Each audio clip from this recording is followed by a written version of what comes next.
Hi అండి, అందరూ బాగున్నారా? ఇది వచ్చేసి డిజైనర్ బ్లౌజ్ పీస్ అనమాట. ఇప్పుడు కొత్తగా నేర్చుకునే వాళ్ళకైతే బాగా ఉపయోగపడుతుందండి నేను చెప్పే టిప్పు. అయితే డిజైనర్ క్లాత్ ఉంటుంది కదా, అవి డిజైన్ చూసుకోవాలండి. దీని మీద అయితే ఎలిఫెంట్ డిజైన్ వచ్చిందనమాట. కిందకి పైకి ఎలా ఉందో చూసుకొని అయితే కటింగ్ చేసుకోవాలి. అలాగే కుట్టేసామనుకోండి కస్టమర్లు ఊరుకోరనమాట. నెక్స్ట్ టైం మన దగ్గరికి రాను కూడా రారు. అదొకటండి. అలాగే నేను ఫేస్ చేసిన ప్రాబ్లం అయితే ఒకటి మీతో పంచుకుంటానండి. నేను బ్లౌజులు కుడతాను కదా, కుట్టాక అడుగుతారండి అయిపోయినాయి అంటే అయిపోయినాయి అని చెప్తానండి. అయిపోయాక అయితే ఇవ్వక నేను సాయంత్రమే ఇస్తాను, లేదంటే రేపు పొద్దున్న తెచ్చిస్తాను అంటారు. అంతేనండి, ఇక నేను అడిగే వరకు నాకు డబ్బులు అయితే ఇవ్వరనమాట. విసిగిచ్చేస్తారండి.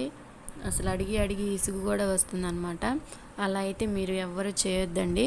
ముందు డబ్బులు ఇచ్చాకే బట్టలు అయితే ఇవ్వండి. ఇది ఫ్రెండ్స్ వీడియో నచ్చితే లైక్ చేయండి, ఛానల్ని సబ్స్క్రైబ్ చేయండి. Thank you for watching.